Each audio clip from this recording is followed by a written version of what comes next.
बिस्मिल्लाहिर्रहमानिर्रहीम। हम यहाँ पर जफरवाल का जो रिटर्निंग ऑफिसर का दफ्तर है उसके सामने खड़े हैं और यहाँ पर जैसे कि आपको मालूम है पूरे पाकिस्तान में और यहाँ पर ख़ास तौर पे NA-75 में और PP-54 और 55 में शदीद किस्म की धांधली हुई है पहले दिन से, जिसमें लोगों की गिरफ्तारियाँ भी हुई हैं, पेट्रोल पंप भी सील हुए हैं, रात को लोगों के घरों में जाके दीवारें फैलान के उनके दरवाजे तोड़े गए हैं, उनका सामान सारा तबाह किया गया है और ये दिन रात की कैंपेन चलती रही है। और अब ये हुआ है कि जो जब फाइनली इलेक्शन डे था उसमें मुझे गिरफ्तार कर लिया गया, मेरी अहलिया जो है, मेरे बेटे जो है उनको भी गिरफ्तार कर लिया गया। और यहाँ पर ये जो RO ऑफिस आपको पीछे नजर आ रहा है इसमें जो है भरपूर रिगिंग का अमल दरामद जो शुरू कर दिया गया। और अब क्या हो रहा है कि जो रिजल्ट तब्दील किया गया था कल रात को 12:30 बजे से लेकर सुबह 4:30 बजे तक यहाँ पर मुख्तलिफ चेयरमैन हजरात, मुख्तलिफ प्रिजाइडिंग अफसर हजरात और मुख्तलिफ महकमों के एहलकार यहाँ पर आए हैं और हमने मीडिया को अलर्ट किया है।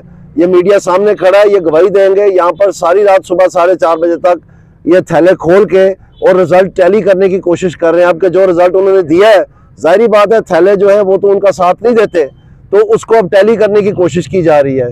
तो जाहिर बात है वो आधे घंटे का काम तो नहीं है। मेरे हल्के में 415 पोलिंग स्टेशन है। अब इतवार का दिन है, यहाँ पर ये अमला आप देख लें पीछे, कल रात को भी यहाँ पर 6 स्क्वाडें खड़ी थी और अंदर लोग काम कर रहे थे, बत्तियां ऑन थी और थैले खोल रहे थे, हमें इसकी पक्की खबर है। और जब फुटेज बनाने की कोशिश की या मीडिया यहाँ पर आया तो इनको डरा धमका के बाहर कर दिया। आज इतवार का दिन है, इतवार को मुझे बताया कि यहाँ पर जो एहलकार हैं अंदर, जो सियासी लोग हैं वो भी अंदर शामिल हैं और अभी अभी यहाँ से अहमद इकबाल साहब जो है वो गुजर के गए हैं, रात को वो भी थे। और ये यहाँ पर रिगिंग का भरपूर अंदाज जो है वो अमल दरामद जो है वो आपके सामने शुरू है। और ये वो अमल है अब जो कि रिजल्ट दिए हैं उनके पीछे बैकअप बनाने के लिए, क्योंकि रिकाउंटिंग की दरखास्तें आ चुकी हैं और इलेक्शन कमीशन को उसके ऊपर अमल दरामद करना पड़ेगा। अब ये जो है एहलकार जिन्होंने ये किया सारा, वो अपनी नौकरियां बचाने के लिए ये काम कर रहे हैं और मुंह बचाने के लिए ये काम कर रहे हैं। तो ये आप देख लें, हम यहाँ पर खड़े हैं, यहाँ पर एहतजाज हमारा शुरू है और ये है माशाल्लाह 2024 का पाकिस्तान, जिसमें मुईशत को चलाने के लिए सियासी इस्तेकाम लाना था, ये वो तरीकाकार आज़ाद किया गया है। तो आप इंशाल्लाह देख लें इसको, हम भी देख रहे हैं, हम भी खड़े हैं, आपको दिखाएंगे इंशाल्लाह यहाँ से कौन कौन निकलता है और किधर जाते हैं। अब पिछला दरवाज़ा यहाँ पर एक है, दीवार कम है वहाँ से कुछ लोग निकल भी गए हैं, हमें खबर मिल गई, हमने पीछे भी बंदे खड़े कर दिए। तो ये आप देख लें, ये पाकिस्तान में जो इलेक्शन 2024 है, हम इलेक्शन कमीशन साहब को और तमाम एहलकारों को, केयर टेकर गवर्नमेंट फेडरल और प्रोविंशियल को कहते हैं कि यहाँ पर आप इंक्वायरी करवाएं। हमने दरखास्तें जमा करवाई हुई हैं, उनका कुछ नहीं बना। पुलिस जो है वो साथ मिली हुई थी पूरे इलेक्शन कैंपेन के दौरान और मुख्तलिफ जो कैंडिडेट्स थे उनको उठाया गया, डराया गया, धमकाया गया है। उनको जो प्रोविंशियल के कैंडिडेट्स थे, जो नेशनल असेंबली के कैंडिडेट्स थे, मुकम्मल तौर पर यह इलेक्शन का ऐसा धांधला हुआ है, ऐसा धांधला हुआ है। मुझे कम से कम 32 साल हो गए खुद इलेक्शन लड़ते हुए। उससे पहले मैं अपने वालिद साहब के लिए इलेक्शन लड़ने में मदद करता था। इस तरह का हालात हमने कभी नहीं देखे। बहुत मार्शाल्लाह आए हैं, गए हैं, सब कुछ हमने देखा है, लेकिन ये जो इलेक्शन हुआ है इसने एक अनोखी मिसाल बनाई है। तो ये मैं आपसे, आप खुद देख सकते हैं और अभी हम कैमरे लेके आगे जाते हैं तो आप देख लें यहाँ पर क्या हो रहा है। आज इतवार का दिन है तो यहाँ पर क्या हो रहा है, ये बाकी पाकिस्तान में क्यों नहीं हो रहा है? ये तो ये बहुत बड़े सवाल है। तो आपके सामने ये जो कुछ हो रहा है। सर, आप हल्का NA-75 और PP-54 में ये धांधली का इंकशाफ कर रहे हैं या पूरे पाकिस्तान में हो रहा है ये सिस्टम? ये जो हम टीवी पे देख रहे हैं, आप देख लें, जगह जगह प्रिजाइडिंग बाहर आ गए, रिटर्निंग अफसरों ने इस्तीफे दे दिए और सूरत हाल जो है वो पूरे पाकिस्तान से आवाजें उठ रही हैं। तो इसकी क्या वजह है? जहां पर आपको पता है कि रात को 10 बजे तक सिलसिला एक तरफ जा रहा था और सुबह जो हमने उठ के देखा तो वो बिल्कुल रिवर्स हो गया, ट्रेन उल्टी चलनी शुरू होगी। क्या सर आपके एजेंटों ने जो फॉर्म 45 मिलता है क्या वो इकट्ठे नहीं किए? बिल्कुल इकट्ठे किए हमने, जितने हो सकते हैं। रिटर्निंग जो प्रिजाइडिंग ऑफिसर थे बहुत सारे, मैं खुद पोलिंग स्टेशन में गया हूँ, इससे कबल के मुझे गिरफ्तार कर लिया तकरीबन दोपहर के वक्त। तो जिन जिन मैं पोलिंग स्टेशन में गया था उसमें से 10 में से तकरीबन 3 ऐसे थे जिसमें वो प्रिजाइडिंग अफसर कहते थे हमारे पास फॉर्म 45 उन्होंने दिया ही नहीं है। तो जब दिया ही नहीं है, जो यहाँ पर आए हैं लेकर के, हमारी तो गिरफ्तारी कर दी गई, लेकिन वो प्रिजाइडिंग जो है वो इन्होंने एक अलहदा कमरा बनाया हुआ था। जो नहीं मानता था खाली दस्तखत करने के फॉर्म 45 पे, उसको वहाँ ये जेब में यहाँ पर वहाँ ले जाते थे और उधर फिर उनके साथ जो सलूक हुआ है वो आहिस्ता आहिस्ता बात निकल आनी है। वो सरकारी अफसर है, जाहिर बात है वो भी डरते हैं, लेकिन रोते हुए प्रिजाइडिंग लेडी प्रिजाइडिंग निकली है वहाँ से रोते हुए यहाँ तक कि आरओ जो है वो रो पड़ा। और आप ये देखें सबसे बड़ी बात कि जो इलेक्शन था उससे एक दिन पहले आरओ बदल दिया, और जो आरओ एडीसी जी साहब थे पहले इससे, वो बेचारे अस्पताल दाखिल कर दिए गए। और ये नहीं कि उनको कोई बीमारी है, उनके साथ सलूक ऐसा किया गया कि उनको अस्पताल जाना पड़ा। और उसके बाद एक और नामजद किया, उसने इनकार कर दिया, तो फिर यहाँ पर जो सीईओ एजुकेशन साहब है, विप साहब, उनको लाया। रात को वो भी वहीं पड़े थे और उन्होंने दस्तखत भी नहीं करने से इनकार कर दिया, फिर मजबूर करके उनको उनसे दस्तखत करवाए गए। अब वो तो काम आसान था कि आप जो मर्जी कागज पे लिख के दस्तखत करवा लें, लेकिन अब जो उसका बैकअप नहीं बन सका, वो कल रात से ये अमल शुरू है। ये आपके सामने है, इतवार का दिन है आज, और हम सामने खड़े हैं, ये आप देख सकते हैं क्या हो रहा है। और सबसे बड़ी बात है, एक मिनट, सबसे बड़ी बात है कि रात को 12:30 बजे हमने जब ये पता चला कि ये सब कुछ हो रहा है यहाँ पर, तो उस वक्त हमने मीडिया को अलर्ट कर दिया था। मीडिया खुद, ये साहब सारे खड़े हैं लोग, आप खुद बता सकते हैं कि यहाँ पर क्या हो रहा था रात को। और उस वक्त अंधेरा था, फुटेज तो नहीं बन सकी उस वक्त, लेकिन ये है कि रात 4 साढ़े 4 बजे तक वो लोग यहाँ पर रहे हैं। उसमें यूनियन काउंसिल के चेयरमैन हजरात भी हैं जो उनके साथ मुंसलिक हैं, और कुछ अफसरान भी हैं। और यहाँ पर भारी, जब मीडिया आया तो भारी नफली मंगवा ली गई। हालांकि मीडिया वाले कितने हैं, 4-5 लोग होंगे, 6 लोग होंगे, लेकिन इतनी भारी नफली मंगवाई गई जैसे यहाँ पर कोई एटमी हथियार जो है वो छुपाया हुआ ये सब कुछ है। तो ये ओवर सेंसिटिव हुए हैं, उनको पता है ये क्या कर रहे हैं। अफसोस की बात है, जब ये वुजू करके नमाज पढ़ते हैं, अपने बच्चों का मुंह छूते हैं, तो इनको शर्म नहीं आती कि हम क्या कर रहे हैं इस मुल्क के साथ, और क्या हम अपनी नौकरी के साथ कर रहे हैं, और हमारा अमल क्या है। जी जो साहब, आप चूंकि इंटरनेशनल शख्सियत हैं, और आप ये आपको इदराक होगा कि इंटरनेशनल ऐसा हुआ है, अदालतें हैं उनकी तरफ लोगों ने रुजू किया है, लेकिन उन्होंने जो फैसला दे दिया वो वही है कि अब फॉर्म 47 इशू हो गया है, अब आप ट्रिब्यूनल में जाएं। ट्रिब्यूनल वो है जो पाकिस्तान में सारों को पता है, वो अगला इलेक्शन आगे गुजर भी जाते हैं, उनका फैसला ही नहीं सामने आता। तो ये सारे का सारा अमल जो है ये साफ नजर आ रहा है कि इधर क्या हो रहा है। और हम अभी भी ये तवक्को रखते हैं कि आला हुकाम जो है इसके बारे में वो नोटिस लेंगे और इस अमल को रोकेंगे, और जो जो अफसरान जिम्मेदार हैं उनको सख्त और कड़ी सजाएं दी जाए। बाकायदा यहाँ पर इंक्वायरी हो, जिन लोगों को गिरफ्तार किया गया है वो सारी फुटेज हमारे पास है, जिन लोगों के दरवाजे तोड़े गए हैं, जिनके घरों में गए हैं, उनके बेचारे बच्चे अभी तक शौक में हैं कि हमारे साथ क्या हुआ है। तो वो यहाँ पर कारोबारी हल्के हैं, जिनके स्कूल सील हुए हैं, जिनके अस्पतालों में जाके छापे मारे गए हैं, जिनके पेट्रोल पंप सील हुए हैं, उनका क्या कसूर था, सिर्फ इसलिए कि वो वोट नहीं बदल रहे थे कि आपको इंसाफ मिलेगा। जैसे जो जुडिशरी वो एक तरफा चल रही थी, और इतनी चल रही थी कि खुद अफसरान जो है, आप देखें ना, सारों ने इस्तीफे क्यों दिए।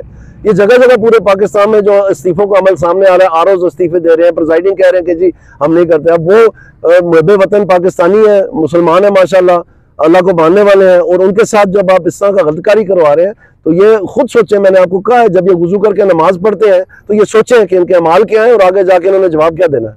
बतौर कैंडिडेट सर, आप ये क्या समझ, आपकी क्या प्लानिंग होगी, आप इसको किस तरह से आगे हैंडल करेंगे? बस हम आपको, ये सबसे बड़ा हथियार जो है वो मीडिया है, और मेरे ख्याल में मीडिया ने तो बता ही दिया इस मुल्क में क्या हुआ है। हालांकि यकीनन उनके ऊपर भी इंतहा का प्रेशर होगा, लेकिन बात यह है कि ये कितनी देर चलेगा।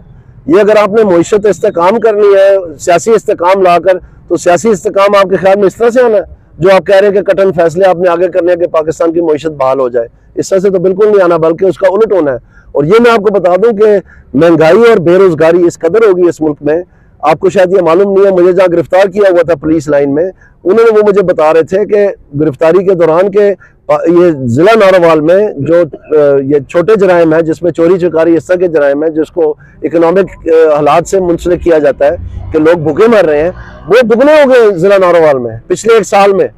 तो ये हालात बन रहे हैं, और आप कह रहे हैं कि आपने मईशत को इस्तेकाम देना है, तो ये तरीकाकार है कि आप सियासी इस्तेकाम ला रहे हैं, तो ये बिल्कुल फजूल बात है। दूसरी बात मैं आपको बताता चलूं कि पाकिस्तान में जितनी भी ये सियासी जमातें हैं, इनके मंशूर जो अभी छपे हैं उनको जरा गौर कर लें। इनके पास तो किसी किस्म का कोई प्लान नहीं है, कोई सोच भी नहीं है।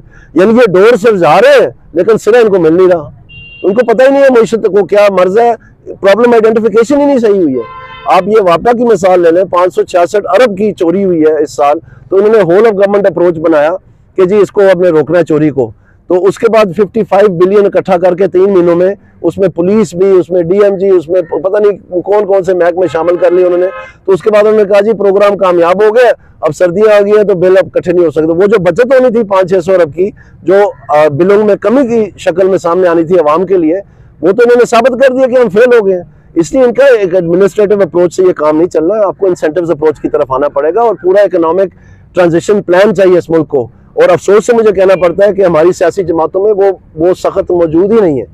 तानिया साहब, आप ये समझते हैं कि जो ये धांधली सारी हो रही है, ये नून लीग को इलेक्शन जितवाने के लिए की जा रही है? जी बिल्कुल उन्हीं के हक में हो रही है सारी, इसमें कोई शक नहीं जी। बिल्कुल थैला होता है, टर्म्स होती हैं, बाकी सारी चीजें होती हैं, वो अगर नामुकम्मल है या उससे मिल नहीं रही है तो वो कैसे करेंगे? तो उसमें बड़ा टाइम लगता है। 415 पोलिंग स्टेशन है, तो जाहिर बात है अब रात लगाइए, आज भी ये रात तक लगे रहेंगे, अब कल सुबह तो दफ्तर खुल जाने हैं, फिर तो मुमकिन नहीं होना।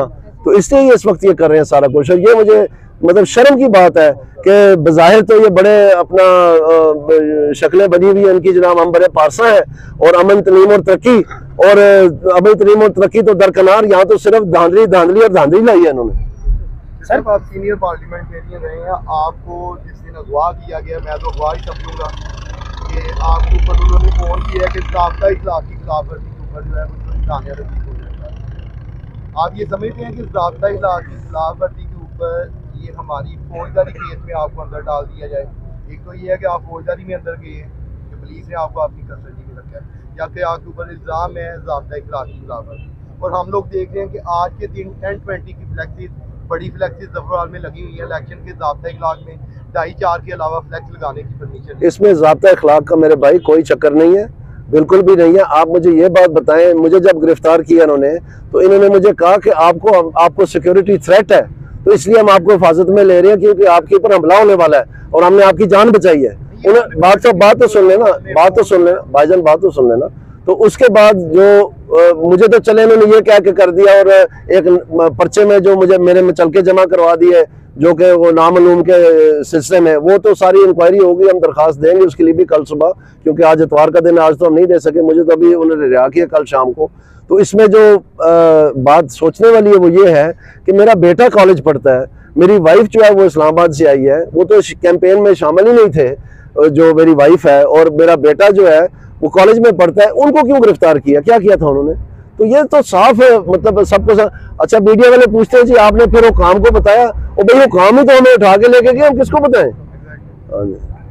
अच्छा, ये जो आप जब आपको गिरफ्तार किया पोलिंग डे वाले दिन, उसके साथ ज़ाहिर है हमारे कुछ मीडिया के दोस्त भी साहिबान थे, उनको भी काफ़ी सारा टार्चर किया, आप उसके बारे में क्या कहते हैं? जी ये बहुत इंतहाई ज्यादती की है उन्होंने, और ये सारा प्री प्लान था, हमें बड़े दिनों से पता था। मुख्तलिफ खुद साख्ता मुकदमात इन्होंने दर्ज किए थे, उनमें बारी बारी हम अपनी बेल करवाते रहे, प्री अरेस्ट बेल। अभी भी मेरी बेल जो है वो 14 तारीख तक कंफर्म हुआ, ये प्री अरेस्ट बेल कंफर्म है।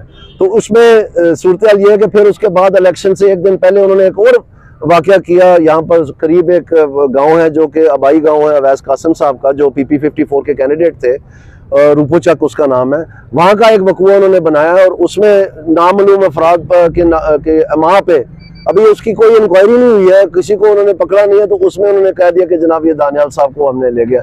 अभी तक ये भी नहीं पता कि उसकी कागजी कार्रवाई क्या हुई है, सिर्फ हमसे चल के दाखिल करवाए थे वहां पर शकरगढ़ की अदालत में। एनीवे वो बात तो एक अलग बात है। ये जो माशाल्लाह हो रहा है ये किस कानून कायदे के तहत हो रहा है? ये जो कल रात से अमल शुरू है, सुबह 4:30 बजे तक यहाँ पर एहलकार क्या कर रहे थे? क्यों यहाँ पर सियासी लोग आके बैठे हुए थे, और कैंडिडेट का बेटा बैठा हुआ था जो PP 54 का है, और वो यहाँ पर क्या अमल दरामद कर रहे थे वो सुबह 4:30 बजे तक? ये सवाल क्यों नहीं इलेक्शन कमीशन पूछ रहा? इलेक्शनों के वो खाने किस लिए बने? इसलिए बने हुए कि वहां पर साइन हो। तो जाहिर बात है जब उनके साइन नहीं होंगे तो वो तो सिंपली पीस ऑफ पेपर है, तो वो तो कोई भी घर बैठ के बना सकता है, कोई भी वो फॉर्म जाके छपवा ले उसी रंग के कागज पे और कह दे कि जी ये फॉर्म 45 है, वो तो नहीं है। तो आपका इंतजार कितनी देर जारी रहेगा? जी हम इधर ही हैं, आप देखते हैं यहाँ से निकलता कौन कौन, आपको दिखाते हैं। अब पिछले दवार से जो निकल गए हैं वो तो निकल गए हैं, अब सामने से देखते हैं कौन निकलता है।